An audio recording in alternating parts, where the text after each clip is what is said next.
Baik, sebelum kita mulakan, sama-sama kita hadiahkan Fatihah kepada baginda Rasulullah sallallahu alaihi wasallam, kedua ibu bapa kita, guru-guru kita, muslimin muslimat, bisiril asrar. Al-Fatihah.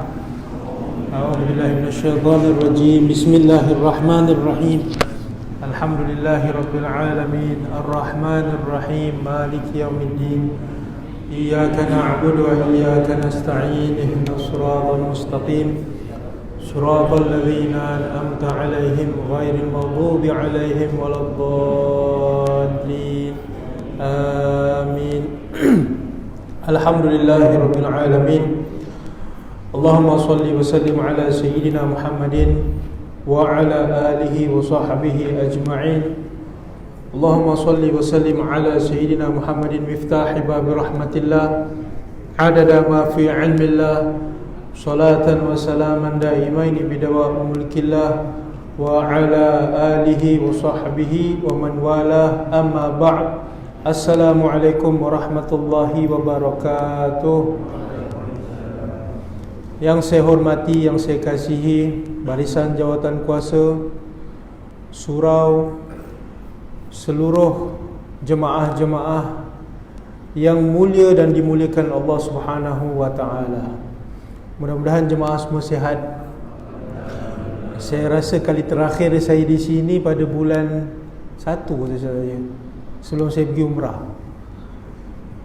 Belum lagi? Ke atas lagi? Tahun lepas? Oh, lepas bulan 1, bulan 2 lah. Ke sebelum PKP lah walhasil. Agak lama kita tak bersilaturahim. Kemudian diuji pula dengan COVID-19. Sampailah kita punya penyakit, alhamdulillah, daripada kosong naik sedikit demi sedikit, dan ujian pula datang lagi. Dan alhamdulillah hari ini kita berkumpul dapat melaksanakan solat fardu maghrib berjamaah.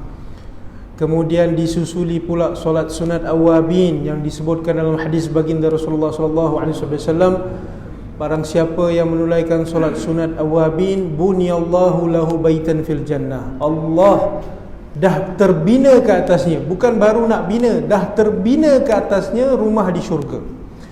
Jadi hani'an lakum, bergembiralah kita kepada mereka-mereka yang diberikan kenikmatan lepas sembahyang fardu solat sunat awabin. Kemudian alhamdulillah kita berehat sekejap untuk sama-sama kita mendengar sedikit sebanyak pengisian ataupun hal-hal yang terkait dengan baginda Rasulullah sallallahu alaihi wasallam sempena hari yang mulia dalam 12 Rabiul Awal yang disebutkan oleh jumhur ulama hari kelahiran baginda Rasulullah sallallahu alaihi wasallam. Sebab itu ubat untuk kita mencegah daripada apa saja wabak, baik Covid, baik masalah musibah itu pada diri kita, baik musibah itu pada keluarga kita, baik musibah dalam rumah tangga, apa jua musibah, sebaik-baik ubat adalah selawat ke atas baginda Rasulullah sallallahu alaihi wasallam. Kerana seluruh ibadat, baik solat kita, baik zakat kita, baik puasa kita, baik apa saja amal ibadat kita terkait kepada dua. Wa imma, sama ada diterima oleh Allah ataupun ditolak. Diterima, maksudnya diterima ini apabila kita melakukan ibadat solat dengan rukun yang betul, dengan syarat sah semayang yang betul, dengan wuduk yang betul, kemudian kita lakukan solat, insya-Allah solat kita diterima Allah. Tapi kalau rukun kita tak betul, wuduk kita tidak betul, sujud kita tidak betul, perkara-perkara yang batalkan semayang kita lakukan, semayang kita memang tak sah. Ini mutlak, maknanya kita semayang terbuka aurat, semayang kita tak sah. Kita semayang, wuduk kita tak betul, semayang kita tidak sah. Maknanya amal ibadat kita ni tergantung kepada dua, sama ada diterima ataupun tidak, kecuali selawat ke atas Nabi Muhammad sallallahu alaihi wasallam. Wa imma orang itu bermaksiat, wa imma orang itu mabuk, orang itu penzina, dia habis mabuk, dalam keadaan dia mabuk, dia berselawat Allahumma salli ala Sayyidina Muhammad wa ala alihi wa sahbihi wa barik wasallam, selawatnya diterima oleh Allah Subhanahu wa taala. Bukan saja diterima, bahkan Allah limpahkan ke atasnya 10 rahmat.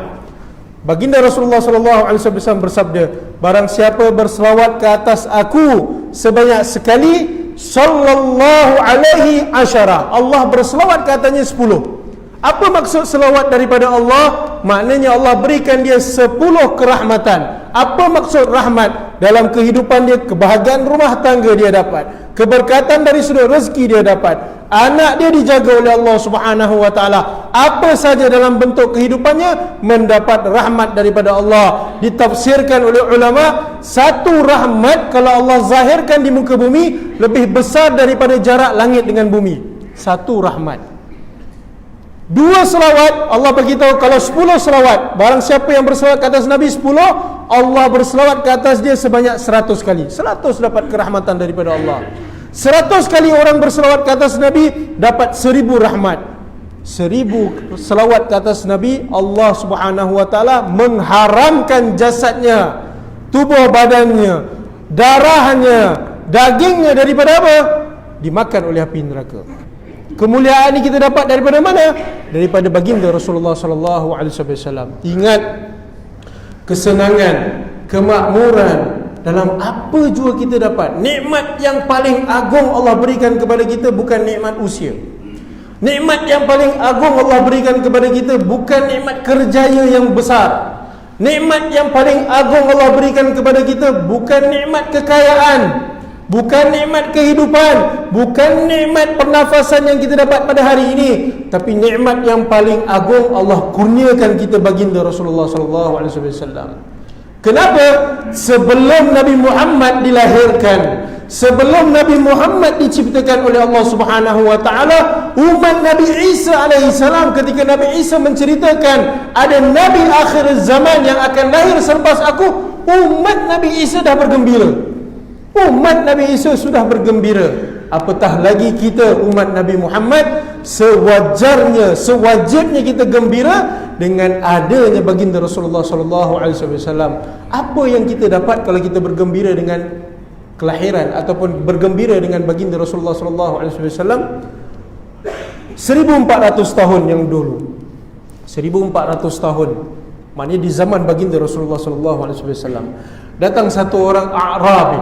Hari ini saya nak kongsikan kepada jemaah semua, bukan kita daripada sekarang ni kita tanamkan keazaman, bukan sekadar kita kenal Nabi Muhammad. Kita kena letakkan kecintaan yang maksimum. Kerana apa? Baginda sendiri bagi tahu dalam hadisnya, mafhumnya, tidak sempurna iman seseorang.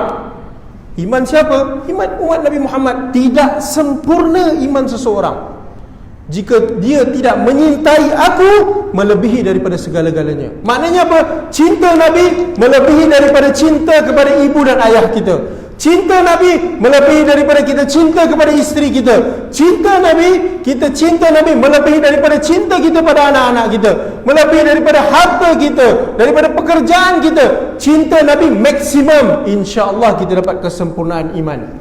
Tapi kalau kita cinta, saya cinta Nabi Ustaz, tapi saya kena lebihkan isteri saya, saya takut nanti dia merajuk pula. Maknanya kita tak dapat kesempurnaan iman. Sebab apa? Ini telah dizahirkan oleh para sahabat. Sahabat cinta Nabi maksimum, maksimum, sampaikan tak terbatas daripada akal fikiran kita. Cinta Nabi, cinta yang hakiki. Ni Nabi diberikan kenikmatan cinta terhadap umatnya. Satu hari 1400 tahun yang dulu, seorang A'rabi, seorang Badui datang kepada baginda Rasulullah sallallahu alaihi wasallam. Ya Rasulullah, mata sa'ah. Datang kepada Nabi dan dia bertanyakan satu soalan yang sangat-sangat berat. Sangat-sangat berat. Wahai Rasulullah, bila berlakunya hari kiamat? Ini soalan ni, kalau kita nak bertanya kepada seseorang bila berlaku hari kiamat, ataupun kita tanya, Ustaz, agak-agak Ustaz lah Ustaz, bila saya mati Ustaz? Bila saya mati? Dan mungkin Allah takdirkan kelebihan Ustaz tu, dia boleh, dengan izin Allah, dia boleh bagi tahu pula, oh awak mati tarikh sekian-sekian. Sebelum kita tanya bila kita nak mati, soalan pada diri kita, apa bekalan kita? Ini mati ini bukan soalan yang boleh main-main. Apatah lagi soalan yang berkait dengan hari kiamat. Ini Badui ni, Arab ni, dia bertanya kepada Rasulullah SAW, "Ya Rasulullah, mata sa'ah?" Wahai Rasulullah, bila hari kiamat? Nabi terperanjat dengan soalan dia dan Nabi bertanya balik pada dia, apa persediaan kau? Apa bekalan kau dengan soalan kau? Maknanya soalan tu berat, soalan tu besar. Nabi bagi tahu, bertanya kepada dia, apa soalan kau ni, apa bekalan kau? Apa bekalan yang kau nak bawa pada hari akhirat? Dengan soalan kau ni, kau tanya aku bila hari kiamat, apa bekalan yang kau nak bawa? Sebab ini yang kau akan jawab dengan Allah Subhanahu wa taala. Apa kata Arab ni?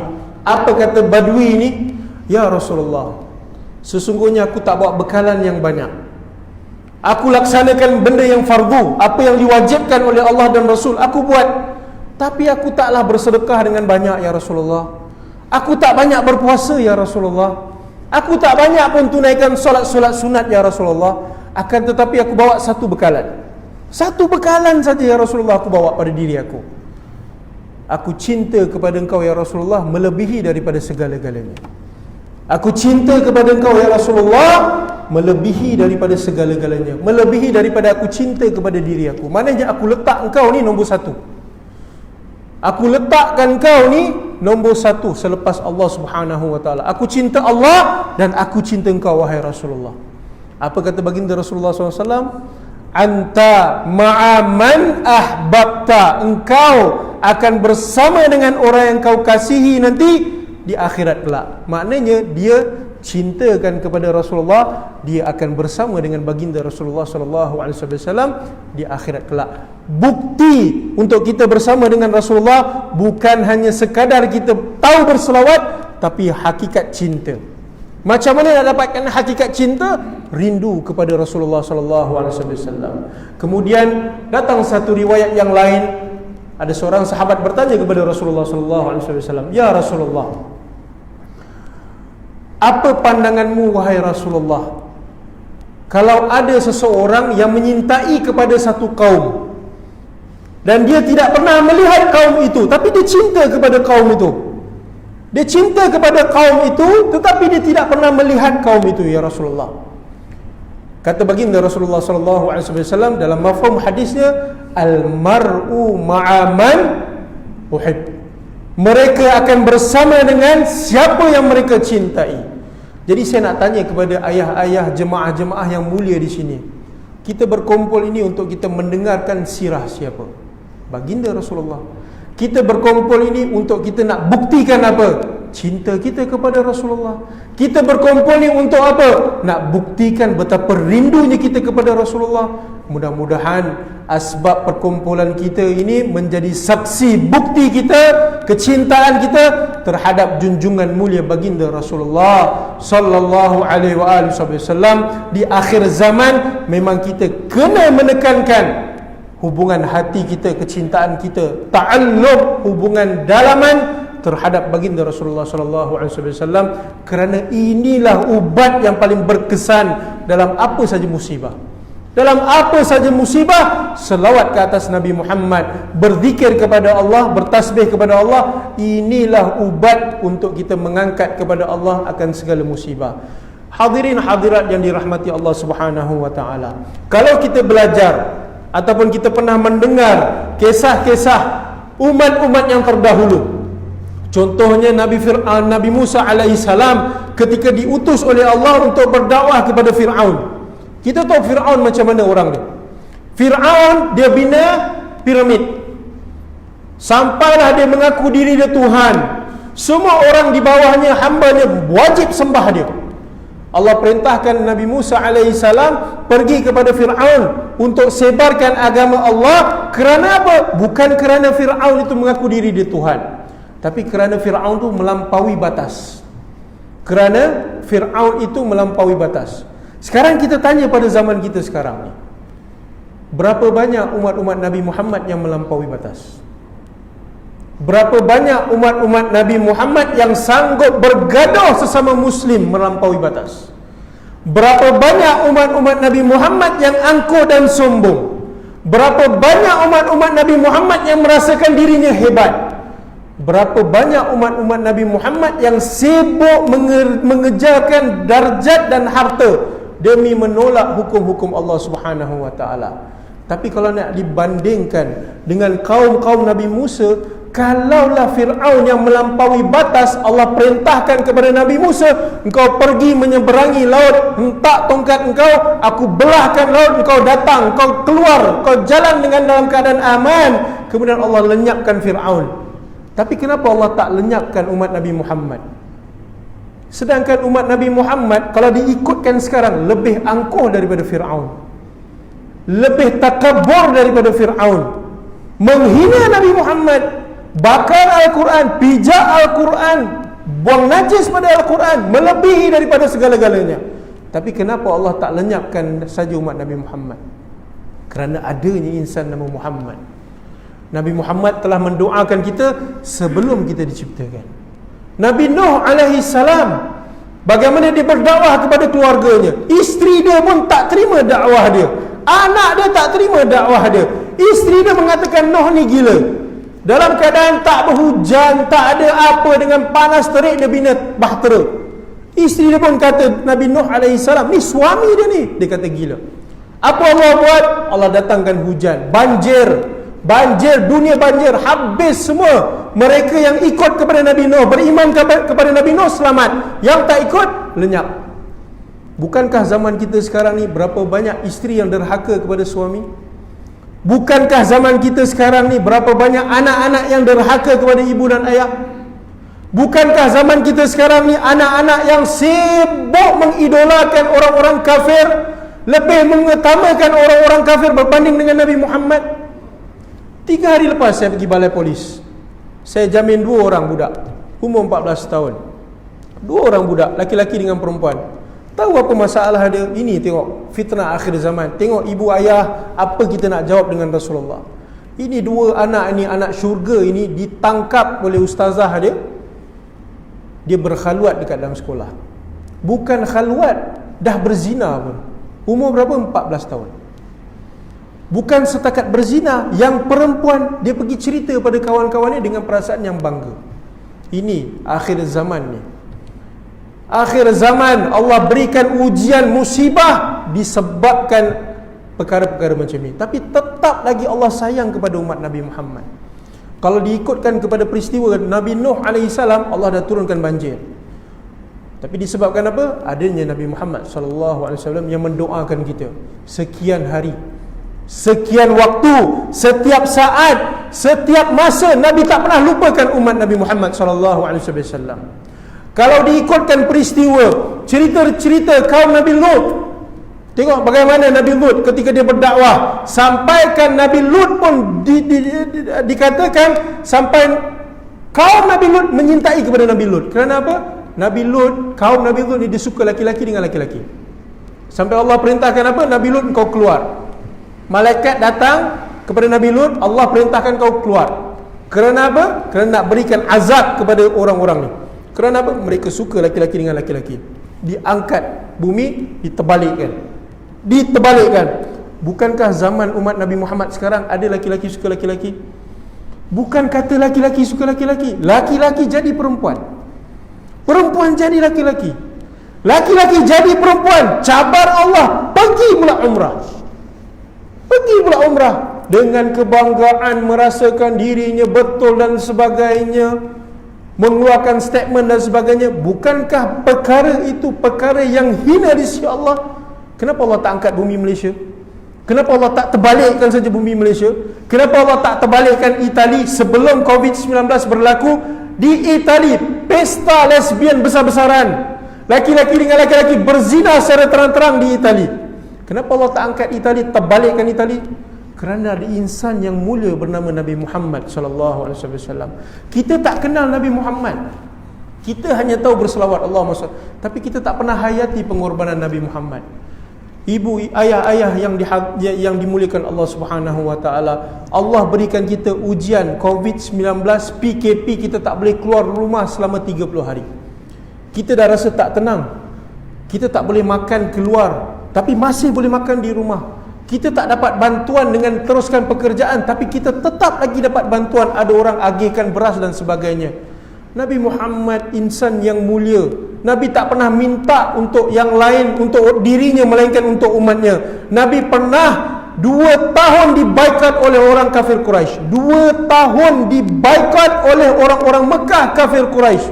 Dibaikot dari apa? Daripada mendapat sumber makanan. Dalam tempoh 2 tahun, apa yang Nabi makan? Hanya ranting-ranting kayu dan daun-daun kering. Tengok pengorbanan Nabi Muhammad. Kita tak pernah rasa. Kita takkan rasa kesusahan sampai tahap tu. Nabi dah rasa.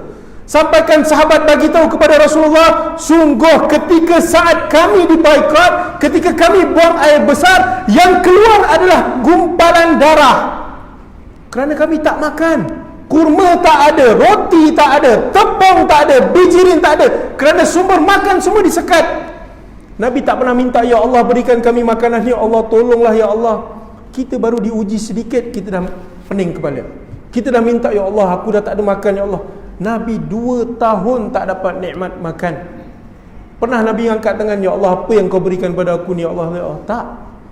Apa yang Nabi minta? Ya Allah jangan kau berikan kesiksaan kepada umat aku ya Allah. Jangan kau berikan kesiksaan kepada umat aku ya Allah. Jangan kau berikan bala musibah kepada umat aku ya Allah, kerana aku menyintai umat aku melebihi daripada segala-galanya. Sayyidatina Aisyah radhiyallahu anha, baginda Rasulullah sallallahu alaihi wasallam satu hari masuk ke rumahnya, melihat keadaan Sayyidatina Aisyah dalam keadaan kesedihan. Nabi nak gembirakan Sayyidatina Aisyah. Kemudian Nabi bagi tahu kepada Sayyidatina Aisyah, wahai Aisyah, nak tak aku berikan kau hadiah? Ingat hadirin, apa yang saya sampaikan hadis ini hadis sahih.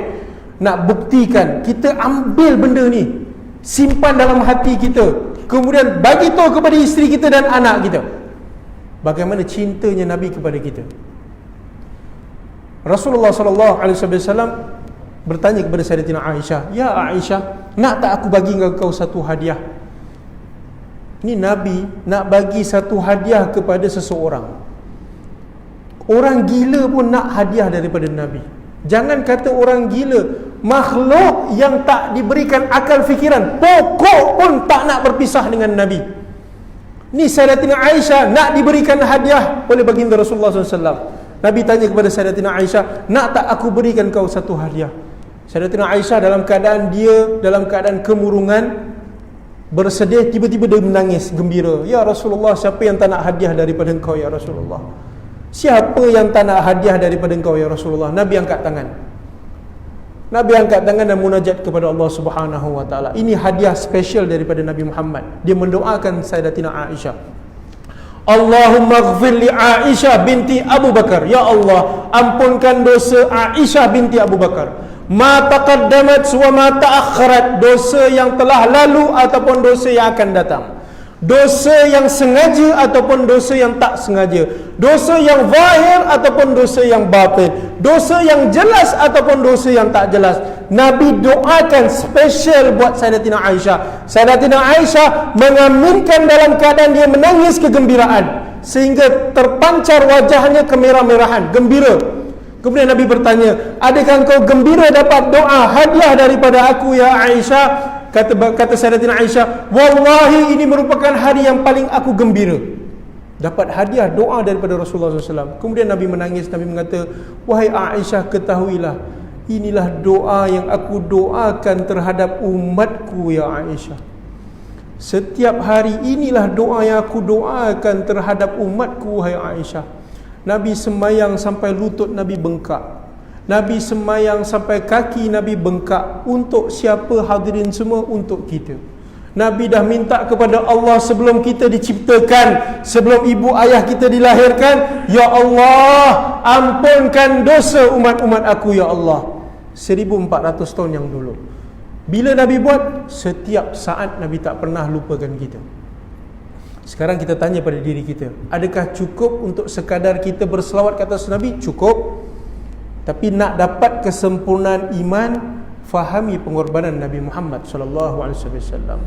Sayyidina Abu Bakar As-Siddiq memberi satu contoh kasih sayang cinta antara sahabat-sahabat dengan baginda Rasulullah SAW. Masing-masing ada cara mereka tersendiri. Antara sahabat-sahabat yang tak sanggup berpisah dengan baginda Rasulullah SAW adalah Sayyidina Abu Bakar As-Siddiq. Sayyidina Abu Bakar As-Siddiq ketika bermula memeluk kepada agama Islam, yang ketika itu orang-orang kafir Quraisy kalau dapat tahu siapa yang memeluk kepada agama Muhammad, mereka akan siksa. Mereka akan siksa seteruk-teruknya. Antaranya Sayyidina Khabbab. Sayyidina Khabbab ketika dia memeluk kepada agama Islam, ini sahabat ni belum nampak Rasulullah, baru dengar khabar akhlak Nabi, baru dengar keindahan Nabi, baru dengar lafaz-lafaz kalimat-kalimat yang keluar daripada mulut Nabi, bukan direct daripada Nabi, daripada sahabat-sahabat yang memeluk kepada agama Islam.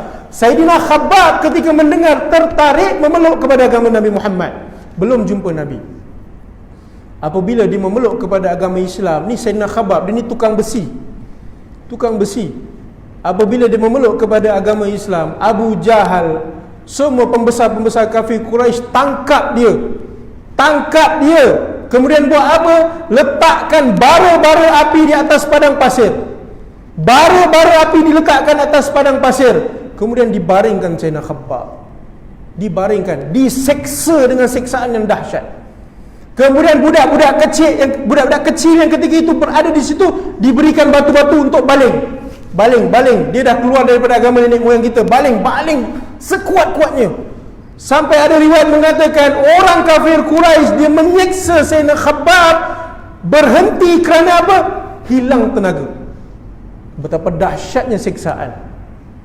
Tapi ketika Sayyidina Khabbab diseksa dalam keadaan dirinya berlumuran dengan darah, belakangnya diseksa, dibaringkan di atas bara hingga memakan daging-daging Sayyidina Khabbab, apa yang keluar daripada lidahnya, aku tidak akan balik daripada agama Muhammad. Hati aku telah terhubung dengan Nabi Muhammad. Aku telah cinta kepada Nabi Muhammad. Buatlah apa yang kau nak buat. Kerana aku diberikan nikmat cinta yang mendalam terhadap Nabi Muhammad. Ini sahabat-sahabat baginda Rasulullah sallallahu alaihi wasallam. Mereka mengenal Nabi Muhammad dengan pengorbanan. Kita hari ini tak perlu berkorban. Kita tak ada kena seksa seperti mana sahabat-sahabat yang lain kalau kita nak kenal Nabi Muhammad. Cumanya pelajari sirah-sirah pengorbanan Nabi Muhammad sallallahu alaihi wasallam. Sayyidina Abu Bakar As-Siddiq ketika bermulanya memeluk kepada agama Islam, dia melihat baginda Rasulullah SAW diasak, dicaci di depan Kaabah, dibaling najis, dibaling kotoran, sampaikan Sayyidina Abu Bakar As-Siddiq dia melindungi baginda Rasulullah SAW dan dia mengatakan, ya Rasulullah, engkau pergi daripada sini ya Rasulullah, biar aku yang tanggung. Sampaikan orang kafir Quraisy dia memukul, yang dia tak sedar yang dia pukul itu Sayyidina Abu Bakar As-Siddiq. Dia pukul Sayyidina Abu Bakar As-Siddiq sehingga pingsan maksimum. Hidung Sayyidina Abu Bakar As-Siddiq berdarah. Dalam riwayat mengatakan pipi dan hidung Sayyidina Abu Bakar As-Siddiq tidak mampu dibezakan. Kerana apa? Bengkak mukanya, telinganya berdarah, hidungnya berdarah, mulutnya pecah dipukul dengan tongkat, ada yang dipukul dengan bekas pedang, macam-macam pukul maksimum. Pingsan, dibawa ke rumah ibunya yang ketika itu belum memeluk kepada agama Islam. Kemudian Sayyidina Abu Bakar As-Siddiq bangun dalam keadaan yang lemah. Ni muka dah bengkak. Ni nak protect orang yang dia cinta. Bukan protect diri dia, protect orang yang dia cinta, kekasih dia, iaitu baginda Rasulullah SAW. Pertama sekali dia bangun daripada pingsannya, apa yang keluar daripada lisannya? Ma fa'ala bi Rasulillah. Apa yang mereka buat kepada Rasulullah? Menangis. Bagaimana keadaan Rasulullah? Apa yang mereka buat kepada Rasulullah? Apa yang mereka lakukan kepada Rasulullah? Bagaimana keadaan Rasulullah? Adakah Rasulullah disakiti dan sebagainya? Kemudian ibu dia mengatakan kepada Sayyidina Abu Bakar As-Siddiq, apa yang kau dapat, inilah penyebabnya daripada Muhammad. Disebabkan Muhammad, engkau dapat balasan begini. Engkau dipukul disebabkan Muhammad. Ketika itu ibunya nak menyuapkan Sayyidina Abu Bakar makan. Dah kena pukul, lemah, perlukan makanan. Apa jawab Sayyidina Abu Bakar As-Siddiq? Wallahi, selagi mana mata aku tidak dapat melihat Nabi Muhammad, kekasih aku tidak akan benarkan apa-apa makanan masuk dalam mulut aku.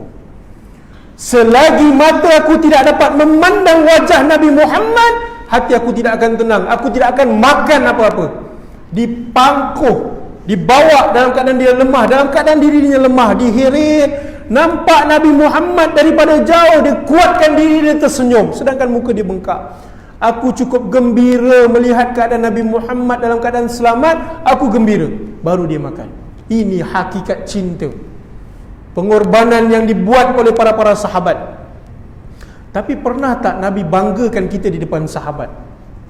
Pernah tak Nabi banggakan kita di depan sahabat? Kita ni siapa? Umat Nabi Muhammad. Satu hari dalam Musnad Imam Ahmad, hadis sahih diriwayatkan oleh Abi Jum'ah, baginda Rasulullah SAW duduk di depan para sahabat.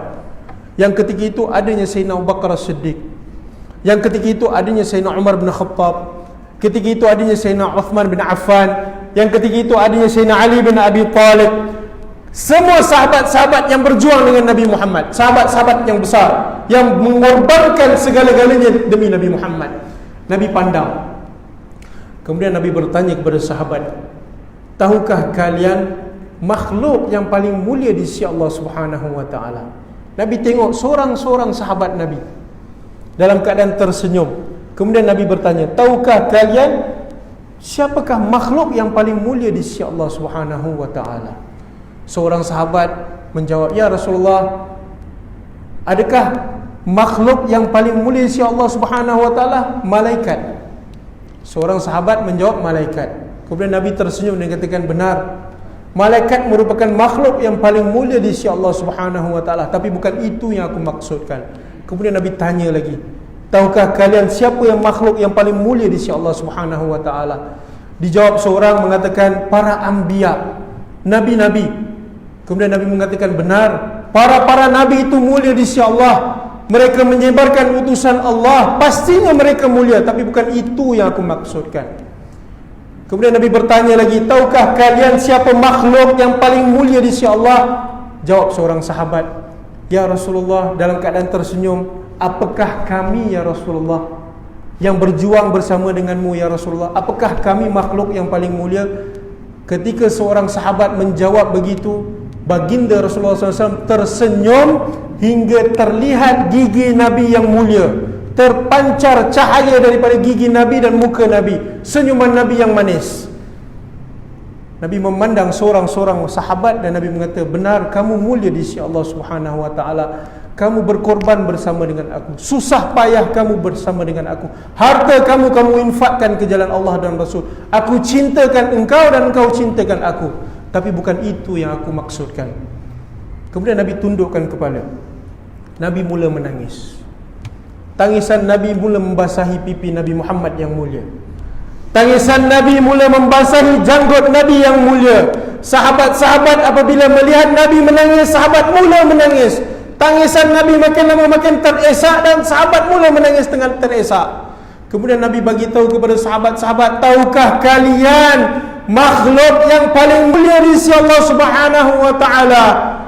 Nabi sambung dengan jawapan, makhluk yang paling mulia di sisi Allah Subhanahu wa taala adalah mereka yang beriman kepada Allah Subhanahu wa taala. Mereka yang jauh daripada zamanku, mereka tidak dapat melihat aku, mereka hidup setelah zaman aku, dan aku sangat rindukan mereka. Aku sangat rindukan mereka. Aku sangat rindukan umat aku. Aku sangat rindukan umat aku. Aku nak bersama dengan mereka di mahsyar. Aku nak bersama dengan mereka di syurga nanti.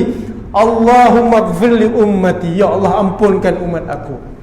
Nabi banggakan kita di depan para sahabat yang mulia. Hadirin yang hadirat yang dirahmati Allah, sanggupkah kita melupakan Nabi Muhammad? Sanggupkah kita berbalah dengan Nabi Muhammad? Sanggupkah kita tak nak ada hubungan dengan Nabi Muhammad, sedangkan Nabi Muhammad memerlukan hubungan dengan kita? Nabi Muhammad takut berpisah dengan kita. Bahkan dalam hadis diriwayatkan, sakaratul maut kita telah diambil oleh baginda Rasulullah SAW. Ketika sakaratul maut Nabi diambil, Nabi melafazkan satu kalimat yang sangat-sangat sakit. La ilaha illallah, innal mauta la sakarat. La ilaha illallah, sesungguhnya dalam kematian itu ada sakarat. Sakitnya kematian itu. Ini bekalan kita sebelum kita nak mati. Jangan mudah kita cakap, ustaz saya nak mati, saya nak mati. Ini bekalan kita. La ilaha illallah, sesungguhnya dalam sakarat itu ada sakitnya. Kemudian Nabi bertanya kepada Jibril, ya Jibril, bagaimana hal umatku nanti wahai Jibril? Bagaimana keadaan umat aku nanti? Aku sendiri merasakan kesakitan. Bagaimana hal umat aku nanti? Bagaimana hal umat aku nanti wahai Jibril? Aku tak sanggup umat aku diseksa ketika sakaratul maut. Aku tak sanggup umat aku nanti sakit ketika sakaratul maut ya Jibril. Kemudian Nabi angkat tangan. Ini ketika Nabi sakaratul maut. Nabi masih ingat gitu.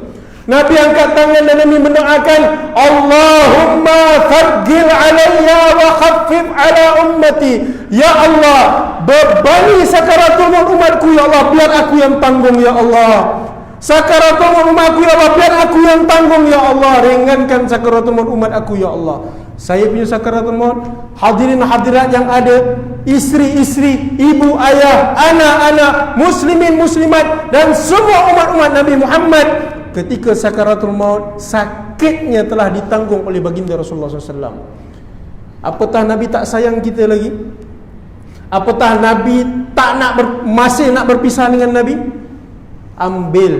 Ambil kasih sayang Nabi, sahut, pegang, simpan, tanamkan kecintaan terhadap baginda Rasulullah sallallahu alaihi wasallam. Dah azan ke? Belum. Kita lewatkan sikit isyak boleh? Dalam 10 minit ke? Boleh 5 minit lagi ke boleh? Boleh? Azan dulu. Azan dulu, lepas tu kita sambung sikit je lagi. Boleh Kita ambil keberkatan. Sebab kita memerlukan Nabi Muhammad. Ingat dalam satu hadis baginda Rasulullah SAW menyatakan cintanya Nabi Muhammad. Saya nak ceritakan tentang kecintaan Nabi Muhammad supaya kita mendatangkan kecintaan kepada Rasulullah, menghargai pengorbanan Rasulullah SAW. Baginda Rasulullah SAW bersabda, hayati khairul lakum wa mamati khairul lakum. Kehidupan aku baik untuk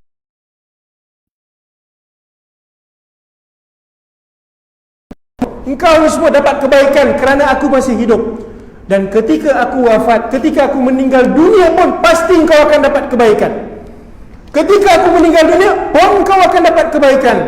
Ditanya oleh sahabat, ya Rasulullah, kalau ketika engkau hidup kami mendapat kebaikan, itu kami faham.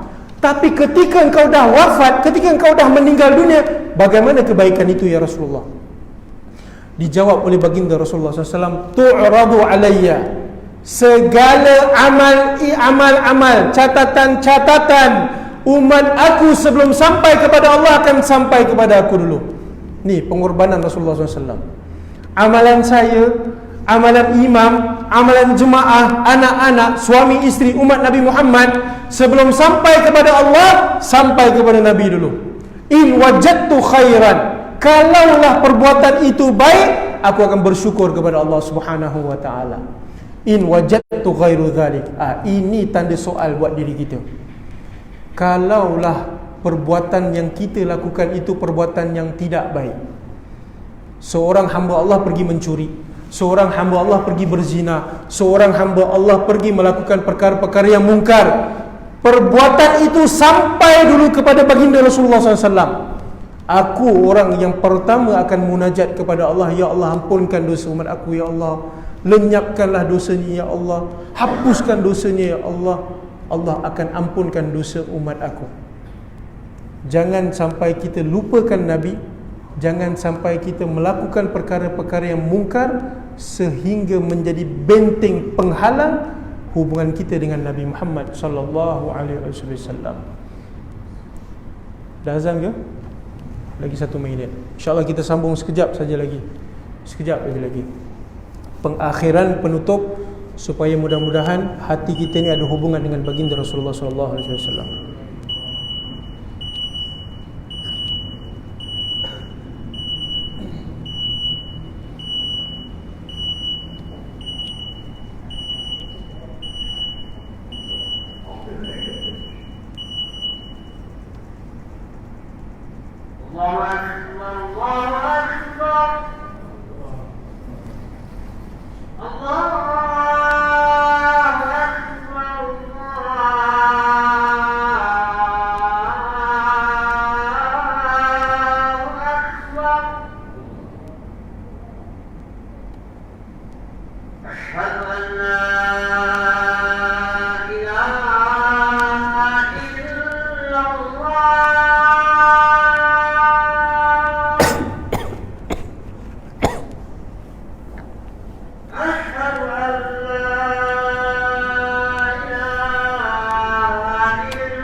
الصلاة لا حول ولا قوة إلا بالله العلي العظيم. حي على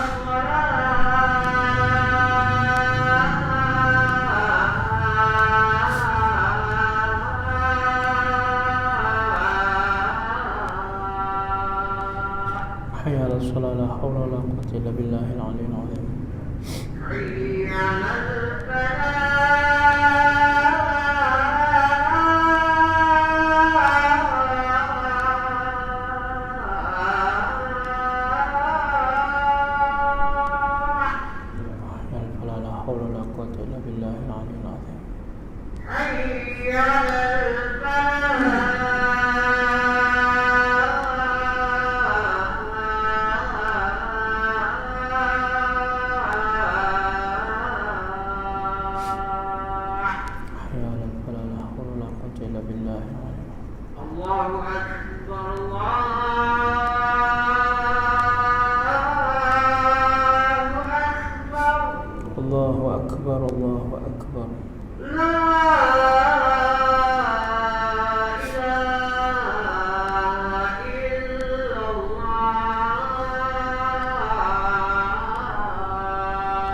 لا إله إلا الله محمد رسول الله صلى الله عليه وسلم. اللهم رب هذه الدعوة التامة والصلاة القائمة سيدنا محمد الوسيلة والفضيلة والشرف والدرجة العالية الرفيعة وبعث المقام المحمود الذي وعدت إنك لا تخلف الميعاد.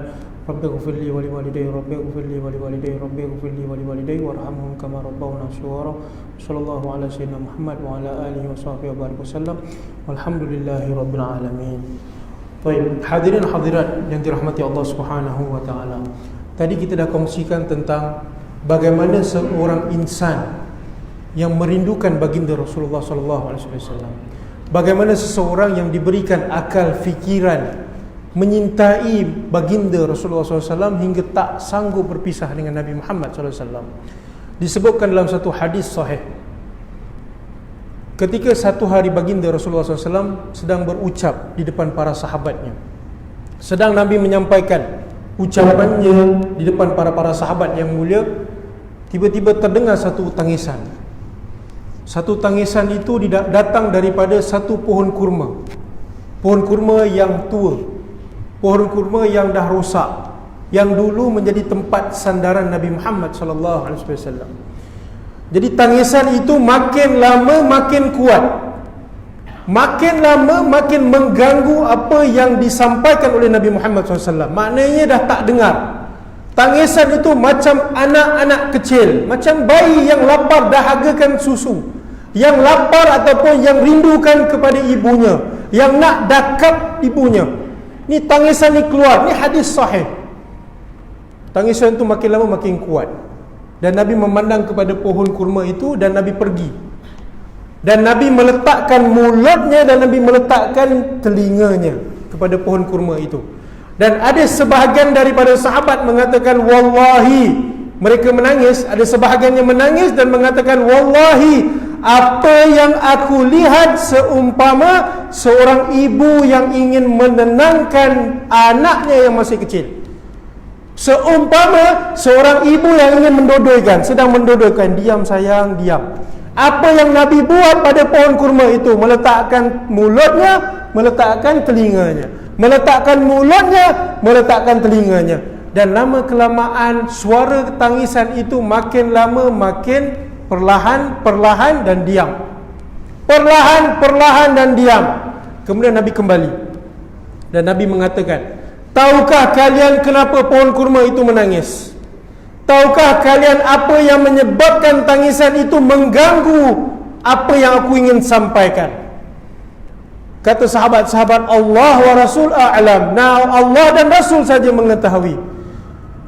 Kata baginda Rasulullah SAW, sesungguhnya pohon kurma itu rindu kepada aku. Ayah-ayah semua, ini pokok yang tak ada akal fikiran. Allah tak berikan pokok itu akal fikiran, tapi Allah berikan dia nikmat cinta, rindu, kasih sayang antara makhluk dengan makhluk yang mulia, iaitu baginda Rasulullah SAW.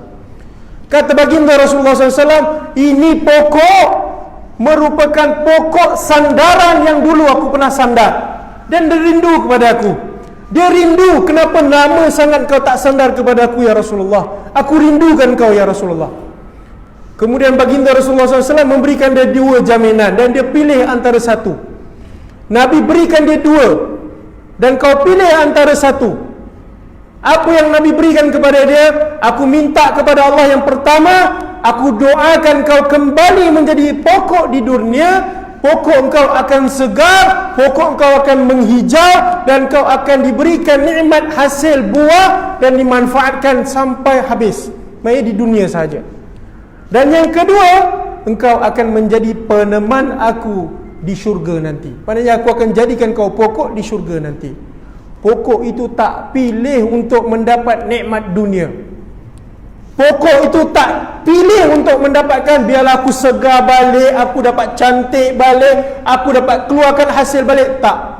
Pokok itu tak pilih untuk mendapatkan nikmat dunia.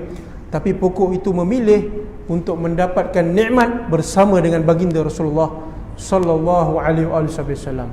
Jemaah-jemaah yang dimuliakan Allah Subhanahu wa taala, musibah yang Allah berikan kepada kita hari ini, COVID-19, sebenarnya bukan ujian yang besar. Sebenarnya Allah nak gerakkan hati kita. Wahai hamba-hamba aku, Allah nak sentuhkan hati kita ni. Wahai hamba-hamba aku, minta kepada aku, pasti aku akan angkat musibah ini. Cinta kepada kekasih aku Nabi Muhammad, pasti aku akan angkat wabak ini. Dekatkan diri engkau dengan Nabi Muhammad, cinta Nabi Muhammad melebihi daripada segala-galanya, aku akan hilangkan musibah ini. Ini merupakan teguran kasih sayang Allah buat hamba-hambanya, iaitu kita. Kerana kalau Allah tak sayangkan kita, Allah dah lenyapkan kita. Sebab apa? Banyak dosa yang kita buat. Hari ini kita tengok antara kita pun berbalah, antara Muslim dengan Muslim berbalah. Tapi Allah tak hujankan dengan ujian apa? Allah tak berikan burung ababil, Allah tak letakkan burung ababil, ataupun Allah tak bawa pula batu-batu daripada api neraka Jahannam lemparkan kepada umat-umat Nabi Muhammad. Tak. COVID-19 sebenarnya nak mendidik hati kita agar lebih bersyukur kepada Allah. Dekatkan diri kita dengan rumah-rumah Allah. Habis semayang jangan terus bangun, tunggu sehingga imam baca doa. Angkat tangan ramai-ramai, ya Allah tolongku ya Allah, ni aku nak angkat tangan ya Allah, aku takut lagi rumah Engkau ditutup. Kalau pembesar negeri kita ni bagi tahu mulai besok rumah-rumah Allah ditutup, kita tak boleh buat apa-apa. Tapi sekarang ni Allah bagi kita peluang. Habis semayang jangan terus keluar, jangan tunjuk kesombongan kita kepada Allah. Amin dengan imam. Takut doa kita bukan diangkat, tapi amin kita bersama dengan orang-orang yang saleh ini. Salah seorang ni doanya diangkat oleh Allah, Allah jauhkan musibah. Asbab satu orang yang mengaminkan doa kita. Habis semayang 2 rakaat, habis dengar pengisian, habis semayang isyak, lepas tu buatlah apa kita nak buat. Ini kesempatan yang Allah beri. Allah beri kita peluang yang kedua. Peluang yang ketiga tak ada peluang lagi. Ini COVID, kalau kita lalai, kita leka lagi, Allah tak bagi kita peluang. Sekarang ni kita kena tazkiyah, sucikan diri dan hati kita dengan Nabi Muhammad sallallahu alaihi wasallam.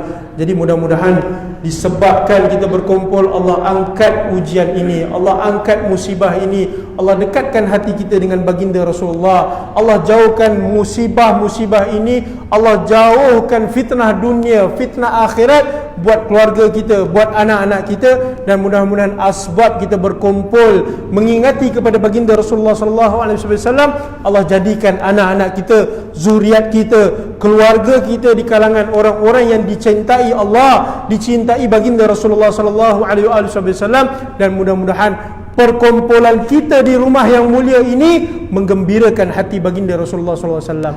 Perkumpulan kita yang mulia ini akan dikumpulkan oleh baginda Rasulullah di mahsyar bersama dengan baginda Rasulullah sallallahu alaihi wasallam. Jangan ingat ayah-ayah semua kita duduk hanya mendengar kosong. Tak. Ini mustahil. Siapa yang duduk di rumah Allah ataupun duduk di mana-mana tempat dengar kisah Nabi Muhammad walau satu saat, Allah berikan nikmat umpama 1000 tahun. Satu saat kita duduk dengan kisah Nabi Muhammad, Allah beri kenikmatan 1000 tahun umpamanya. Jangan ingat kita duduk, kita dengar ni yang kita dengar ni bukan orang biasa. Kekasih Allah, Allah bagi tahu akhlak Nabi, akhlak yang terpuji dalam Al-Quran. Allah bagi tahu segala fizikal tubuh badan Nabi. Alam nashrah laka sadrak. Dada Nabi disebutkan dalam Al-Quran. Zahrak, belakang Nabi disebutkan dalam Quran. Maknanya perihal fizikal Nabi, kepribadian Nabi, semuanya ada pada Quran dan Allah muliakan. Jadi jangan ingat kita dengar ni kosong. Jangan ingat kita duduk termenung, kita ni termenung kosong. Sesungguhnya kita balik ni, Allah berikan kita 1000 nikmat yang akal kita tidak akan mampu untuk kecapi. Mungkin ada di antara kita diuji dengan rumah tangga. Mungkin ada di antara kita ni keluarga besarnya diuji dengan kesihatan. Kita balik, mudah-mudahan asbab kita dengar ini Allah permudahkan, Allah angkat ujian kita. Akhir, saya nak bagi tahu, ini berlaku pada diri saya. Seorang kawan saya ada buat pengisian dengan satu kumpulan. Seorang kawan saya ni telefon saya menangis-nangis, "Ustaz, saya nak minta bantuan. Ustaz, boleh tak tolong nasihatkan kepada kawan saya ni, Ustaz?" Maknanya bukan kawan saya, kawan saya punya kawan. Boleh bagi saya nombor telefon. Saya pun telefon kawan saya bagi tahu, ni Ustaz Hafiz, kawan kepada fulan-fulan.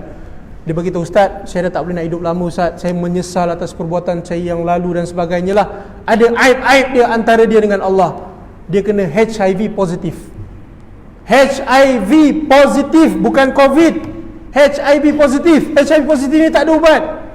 Doktor pun paling-paling kuat pun akan bagi tahu, tempoh awak hidup 6 tahun, kemudian awak akan kena penyakit saraf dan sebagainya, hidung berdarah. Ini yang doktor explain pada dia.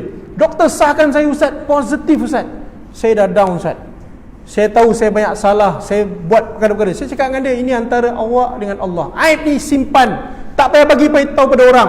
Yang bagi penyakit Allah, yang angkat penyakit juga Allah. Percaya kepada Allah. Usaha ikut nasihat doktor, makan ubat, minum air zam-zam, buat.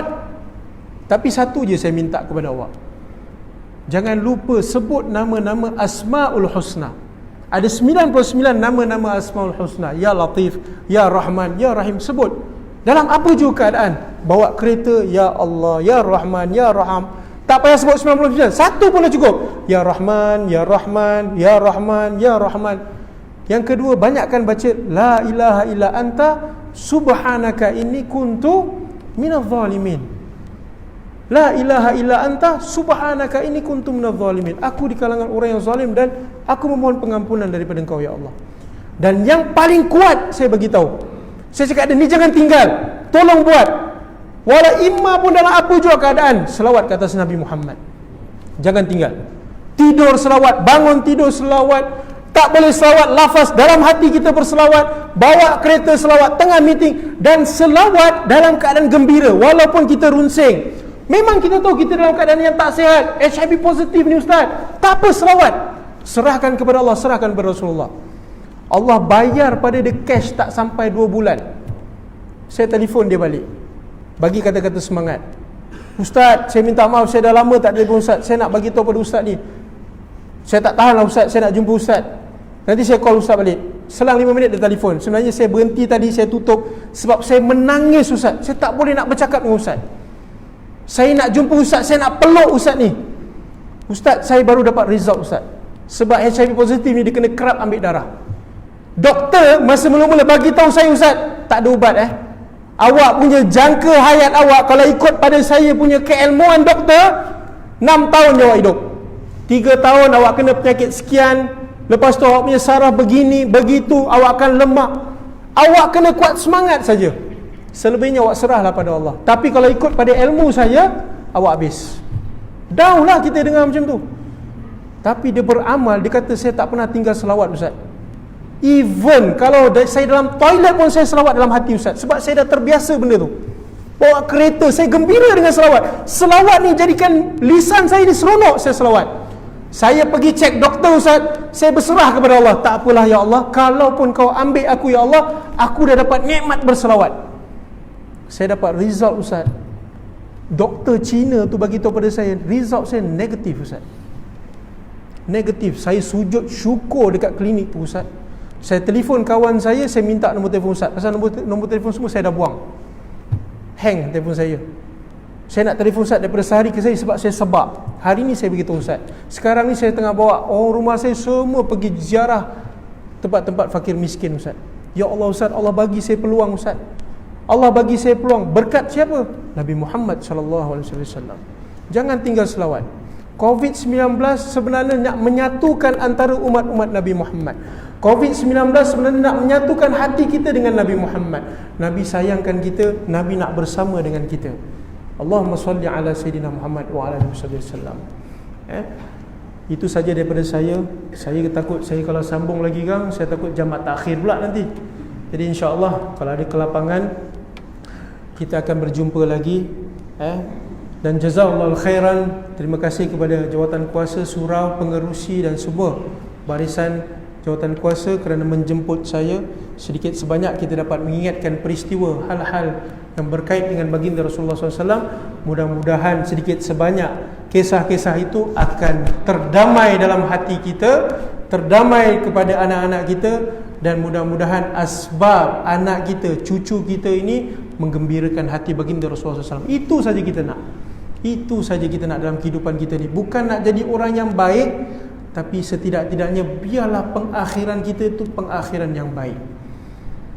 Wabillahi taufiq wa hidayah.